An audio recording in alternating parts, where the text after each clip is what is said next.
आमच्या शेतकऱ्याचा जो काही खर्च आहे तो कमी व्हावा म्हणून आपण दोन गोष्टी त्या ठिकाणी केल्या.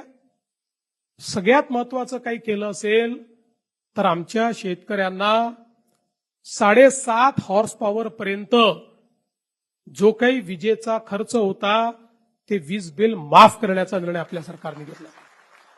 आज याचा कधी कोणी विचार करत नाही.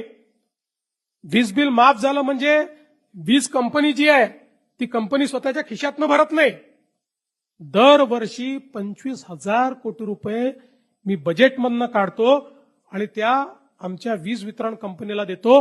कारण ते जर दिले नाही तर MERC सांगते की जे इतर ग्राहक आहेत त्या सगळ्या ग्राहकांवर हे 25,000 कोटी लोड करा, त्यांचं विजेचं बिल वाढवा आणि त्यांच्या खिशातनं ते वसूल करा. आणि म्हणून दरवर्षी 25,000 कोटी रुपये हे आपण वीज बिल माफीच्या पोटी देतो.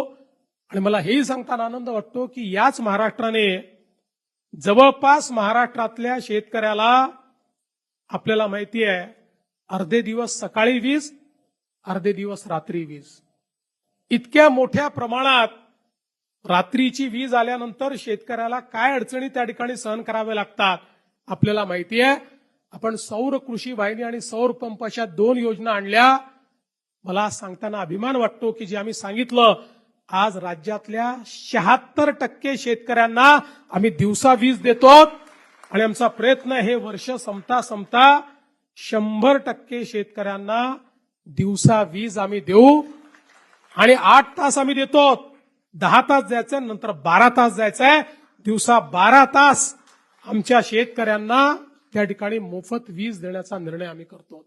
आणि आता याच्याही पेक्षा एक अजून चांगला निर्णय जो आज मी जाहीर करणार आहे. आपल्याला कल्पना आहे की 7.5 हॉर्स पॉवर पर्यंत आता तुम्हाला बिल येत नाही, पण तुमच्या प्रत्येकाच्या नावाने जुनं बिल आहे. प्रत्येकाच्या नावाने आहे, ते खात्यात आहे, लिहून ठेवलं आहे. कधीतरी वसुलीला येऊ शकतं आणि कुठलंही दुसरं कनेक्शन घ्यायचं झालं तर तो लाईनमन चेक करतो तुमच्यावर तर आहे जुनं बिल, मिळत नाही तुम्हाला. आणि म्हणून आता मी हा निर्णय घेणार आहे की 7.5 हॉर्स पॉवर पर्यंतचं जे जुनं बिल आहे 48,000 कोटी रुपयाचं जुनं बिल वसूल करायचं आहे. ते 48,000 कोटी रुपयाचं जुनं बिल आम्ही माफ करणार आहोत.